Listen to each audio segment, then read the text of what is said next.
So what's up mga parekoy, for today's video ay magandang araw sa inyong lahat sa solid supporters and viewers natin dyan. Magandang araw sa inyong lahat. So ngayong araw mga parekoy ay meron naman tayong gagawin mamaya. So ano ito ang ating gagawin? So panoorin nyo na lang kung video hanggang dulo. Tara na, let's. So mga parekoy, katulad noon nakarang araw ay doon tayo nagsimula sa lalim. So ngayon ay magsimula tayo sa pangalawa. So mga parekoy, lagyan natin yung pandikit tulad noon nung nakarang araw ay nalagyan natin yan. So mga parekoy ay maglagay naman tayo na dito ng dingding sa gilid. Hindi ko po alam kung ano ang mga tawag dito sa Tagalog mga parekoy. So kayo na lang po ang bahala kung anong tawag dito. At pagkatapos natin yan sa gilid parekoy na nalagyan natin ng pandikit, mamaya mga parekoy doon naman tayo sa taas at katulad noon lagyan din natin ng pandikit yung bubong natin sa taas para hindi po basta-basta matanggal. So mga parekoy, kaya po ito ay tinatawag na DIY mga parekoy, kasi kahit sino kaya itong gawin sa loob ng kanilang mga bahay.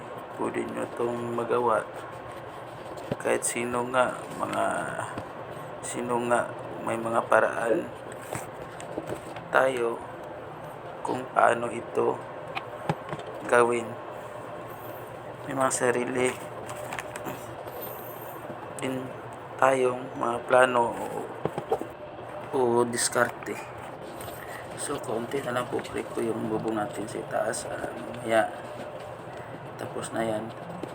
So lagyan din natin yan ng pandikit sa kabila. Kunting tiis na lang po ay mamaya tapos na yan. At tapos noon ay babalik tayo sa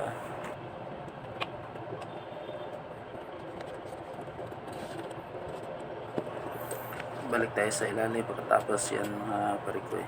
At hindi natin yan makalimutan yung sa taas na ating bubong, lagyan din natin yan para hindi po matagasan kung merong mga umulan. So yan na po. At sa ilalim po ay katulad noon lagyan din natin yan ng pundasyon mga parekoy, kasi nung araw ay sa ilalim tayo nagsimula.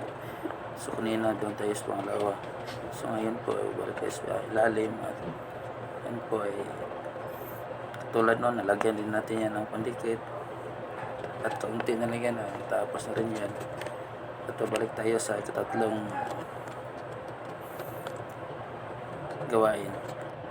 So ayun na po at tapos na po mga parekoy yan nasa ilalim. At kakaunti na lang yan mga parekoy ay mamaya tapos na rin yan.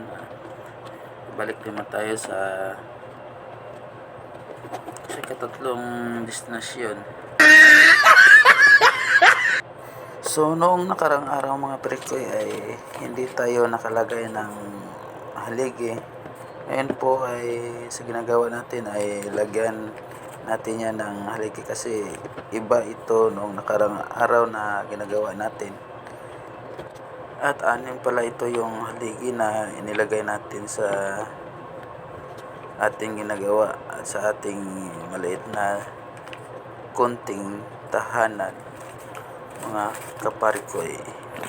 Pasensya na kayo sa aking background mga parekoy kasi dito ako sa loob ng kwarto. Pag nagugutom bigla na lang po ako kumakain kasi mayroong rice cooker sa harapan. O nga, meron nga rice cooker sa harapan mga parekoy, pero wala naman tayong bigas at ulam, kaya titingnan na lang natin yan. So ayun na po at kunti na lang po parekoy at tapos na yun ang haligi na nilagay natin. Kunting tiyaga lang po mga parekoy ay mamaya tapos na yan at doon naman tayo sa pangatlo mga pare ko eh. Hindi talaga biro pag gumawa tayo ng ganito kasi kulang tayo sa mga kagamitan. Pero alam ko po na kayo rin ay kaya itong gawin. So, yun po pre ko, natapos na yung silalim at doon naman tayo gumagawa naman tayo ng tiris ba yata yun, pero hindi ko pa alam kung anong tawag sa Tagalog, pero kayo na lang po ang bahala kung anong tawag yun. Basta sa amin dito yung tawag na ganyan, tiris-tiris. So katulad rin kanina mga pare ko, ilagyan din natin yan ng kunting pandikit para hindi po basta-basta yan matanggal, at lagyan din natin yan dyan, lagyan din natin ng konting extension para meron tayo lagyan ng bulaklak mamaya. So katulad rin kanina mga pre-coy, no? So yan, sa una at sa pangalawa, yung pandikit hindi natin yan na makakalimutan. So yun po, kanina yon ang tatawag natin na pangatlong gawain pre-coy. At siyempre yung daanan natin, lagyan din natin ng hagdanan. Hindi ko po alam kung anong tawag yun sa Tagalog. Basta yun, yun na yun ang tawag sa amin, hagdanan. Kayo na lang po ang bahala kung anong tawag doon kasi hindi naman tayo masyado marunong mag-Tagalog. Kaunti lang yung alam natin. Ilagyan din natin yan. So lagyan natin yan pandikit para po hindi po basta-basta matanggal yun mga pre-coy. At kakaunti na lang yan mga pre-coy, mamaya tapos na rin yan. So ayun na po, at lagyan din natin yan ng bulaklak mga pare-coy. So katulad kanina na sinabi ko na lagyan natin ng extension para mayroon tayong lagayan ng ating bulaklak mamaya. Stick glue gali yun mga pare-coy, yung nilagay natin na pandikit sa ginagawa natin. Itong noong nakarang araw ay stick glue rin yun. So kunting test na lang po mga pre-coy at matatapos na rin yan. So doon sa kabila, lagyan din natin yan ng bulaklak mga pre-coy. At sarapan na, ayun na po, ayan na po ang mga resulta pre-coy, tapos na rin yun.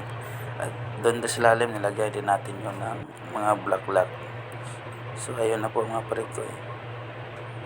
At maraming salamat sa panonood po mga pre-coy. Thank you and God bless.